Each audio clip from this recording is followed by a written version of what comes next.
Hello সবাইকে। আজকে আমরা কথা বলবো জয়যাত্রা নিয়ে।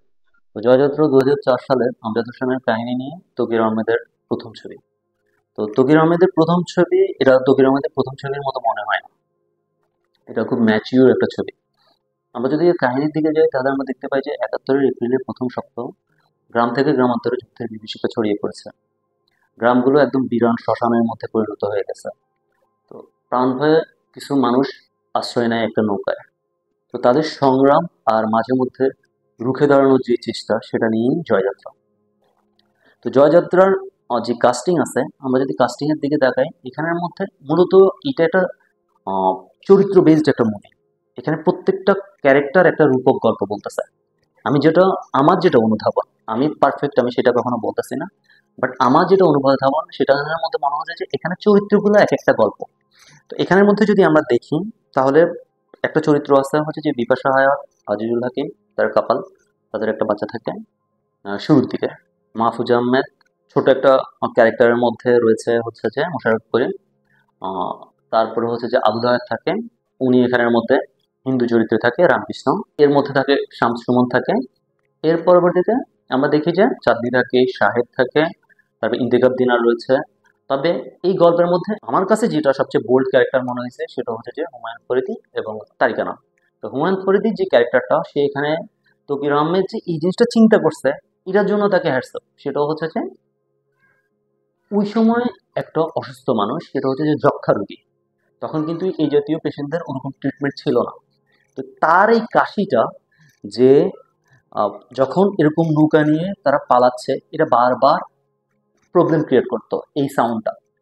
এটাকে যে মনস্তাত্ত্বিক ভাবে সে দেখিয়েছে, এটা আমার কাছে চরম লাগছে। এবং সে একটা সময় এসে সে তাদের সাথে যায় না। আর একই সাথে তার ক্যারেক্টারটা প্রচন্ড, সে তো বাস্তবেও খুব সিগারেট পছন্দ করে। আসলে যারা সিগারেট খায় ওদের ক্যারেক্টারগুলো আমার সবসময় অস্থির লাগে। তো তার ক্যারেক্টারটা ওই জায়গায়, সে সবসময় সিগারেটের জন্য নিজের প্রাণের থেকেও সে সিগারেটকে বেশি পছন্দ করে। এরকম একটা ব্যাপার আছে। একটা জায়গায় যখন তারা তালা ভেঙে যখন খাবার তুলতেছিল, তখন সেই সিগারেট তুলতেছিল। আরেকটা ক্যারেক্টার হচ্ছে যে তারেক আনাম, সেও হচ্ছে যে অনেক গ্রিডি ওয়ান। সে ব্যাংকের টাকা লুট করে আসছে। তো একটা সুটকেস থাকে তার কাছে, সে যেটাকে সবসময় তার কাছে রাখে। সে অন্যদের দুঃখ কষ্ট এসব জিনিসে তার কিচ্ছু যায় আসে না। যখন ছোট একটা বাচ্চা কান্না করে, তখন সে খুব অ্যানয় হয়ে যায় বা খুব বিরক্তি প্রকাশ করে। তার যে পারফরমেন্স, সেটাও অস্থির ছিল। এবং এই জাতীয় কিন্তু তখন কিন্তু আমরা শুনছি যে আমাদের বাবার কাছে বা দাদুর কাছে আমরা শুনছি যে এরকম কিছু মানুষ ছিল যারা এরকম ভাবে টাকা নিয়ে তারা বর্ডার ক্রস করতে চাইতো, বা তাদের যা যা ছিল এরকম স্পেশালি এরকম গ্রিডি মানুষও কিন্তু ছিল। তো এখানের মধ্যে তার কিন্তু শেষ যে পরিণতিটা, সে কিন্তু টাকাগুলো ভোগ করতে পারে না। এটা একটা জোজ জায়গা। আর আবুল হায়াতের যে ক্যারেক্টারটা, সেখানে একটা মেসেজ দেয় হচ্ছে যে সে সবসময় বলে যে মুসলিমদের ধরাতে ছোঁয়াতে জাত গেল জাত গেল।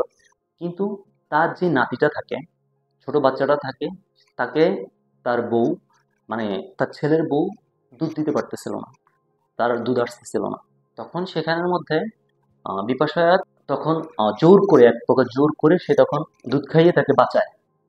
তো তখন প্রথম দিয়ে সে কিন্তু বলে যে কি করো কি করো, কিন্তু পরবর্তীতে সে তখন একটা রিয়েলাইজেশন আসে তার মধ্যে। তার হাতে একটা পিতলের মূর্তি থাকে, ঠাকুরের মূর্তি থাকে। সেটাকে নদীর মধ্যে ছুঁড়ে ফেলে এবং বলে যে তুমি তো আসল দেবী। আসলেই ট্রু রিয়েলাইজেশন এটা। একটা দ্বৈত মনস্তাত্ত্বিক দ্বন্দ্ব সবার নিজেদের সাথে নিজেদের চলতে থাকে। গর্ভবতী স্ত্রীর স্বামী শামসুমান একবার আমরা প্রথম দিকে বলতে শুনি যে সে বলতেছে যে কোথায় আল্লাহ, কোথায় ঈশ্বর, কোথায় ভগবান, এরকম একটা কথা বলে সে। আবার পরক্ষণেই বলে যে তুমি ধৈর্য ধরো, আল্লাহ সহায় হবে। তো এরকম একটা বিষয় থাকে। প্রত্যেক জায়গায় একটা মানুষের মনস্তাত্ত্বিক একটা দ্বন্দ্ব থাকে।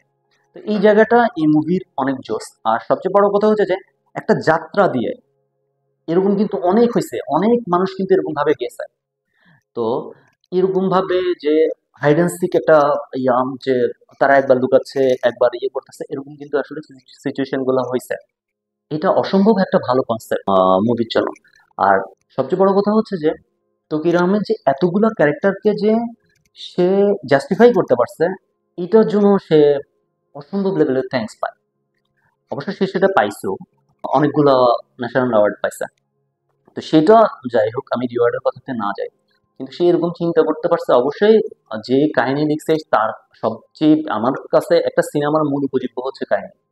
তো তারপরে হচ্ছে যে তকির আহমেদ একজন প্রথম পরিচালক হিসেবে এরকম কাজ দেখা। তকির আহমেদ যতগুলো কাজ করছে বেশিরভাগ কাজগুলাই ব্যবসায়িকভাবে সফলতা পায় নাই, কিন্তু বাট পরবর্তীতে এগুলো খুব প্রশংসা পাইছে।